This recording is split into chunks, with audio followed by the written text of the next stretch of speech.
Philippe Aubert, bonjour. Vous êtes trésorier au sein du club de vélo Saint-Just 07. Pourriez-vous nous présenter un petit peu ce club? C'est un club que j'ai monté suite à la demande du président actuel parce que il avait son fils qui était pilote de trial, vélo trial, et il était dans un club qui a arrêté quoi. Mais du coup, c'était Saint-Pantaléon-les-Vignes. Et du coup, lui, il souhaitait depuis longtemps déjà monter un club vélo. Et du coup, ça a été l'occasion de créer ce club pour intégrer Nathan Charade au club et puis développer la section trial, VTT trial. Voilà. Donc Nathan Du Chara coup, qui est champion du monde de VTT Trial.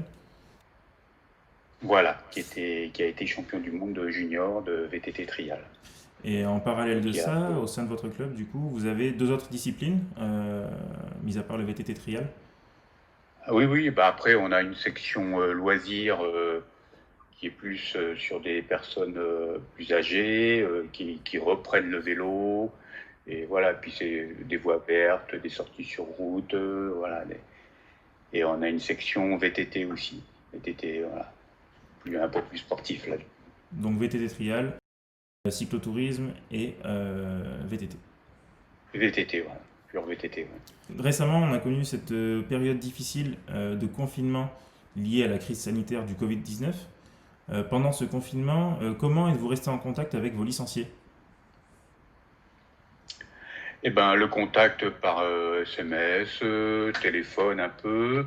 Et puis ben, après, tout le monde était bien conscient que comment qu'il fallait rester chez soi, quoi, hein, le confinement. Après, il y en a qui avaient plus ou moins.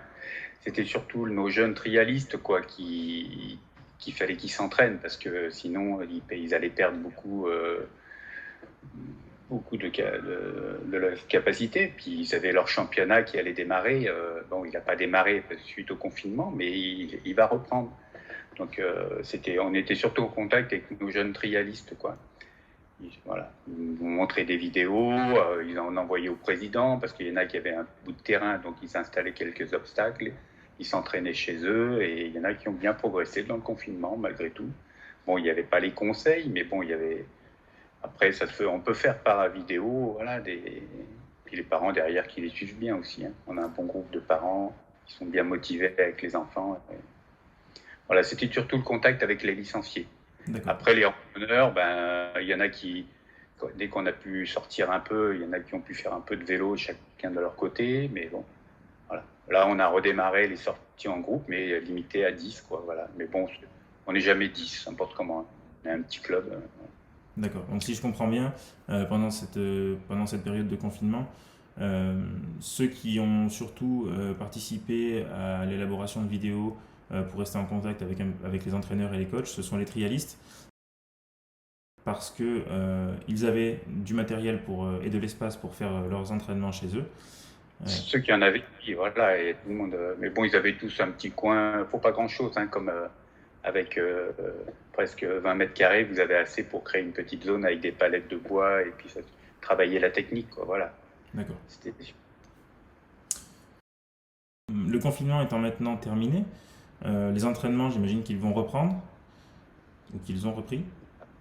On devait reprendre la semaine dernière, le mercredi, mais il tombait des cordes et du coup on a annulé. Et on reprend ce soir, de 5h30. Donc on prend que On a deux groupes, c'est-à-dire on a des tout petits, parce qu'on les prend à partir de 6-7 ans, dès qu'ils savent faire du vélo. Et après on a les confirmés qui, eux, vont plus vers la compétition. Donc pour l'instant on a repris l'entraînement que des confirmés, avec des règles bien spécifiques qui ont été établies par la FFC, qu'on a reçues et on a un protocole à respecter. Voilà. Ce qui permet de reprendre un peu l'entraînement sur notre terrain qu'on a à Saint-Julien, voilà. Avec des zones déjà un peu plus conséquentes que ce qu'ils ont chez eux, quoi. Voilà, c'est un terrain de compétition qu'on a. Donc on reprend ce soir. Normalement, il fait beau. Voilà. Le fait d'avoir créé ces petites vidéos, je pense aux licenciés, pendant ce confinement, est-ce que vous pensez que ça peut être plus tard un moyen pour eux de progresser différemment ou de maintenir des actions qui sont un petit peu différentes de l'entraînement classique pour voir peut-être leur évolution ou leur performance? Oui, ben, il y en a déjà. On a déjà une pilote qui est en contact avec son entraîneur par vidéo, comme il est sur Grenoble. Voilà. Donc, c'est comme un coach sportif, parce que lui, c'est un entraîneur agréé.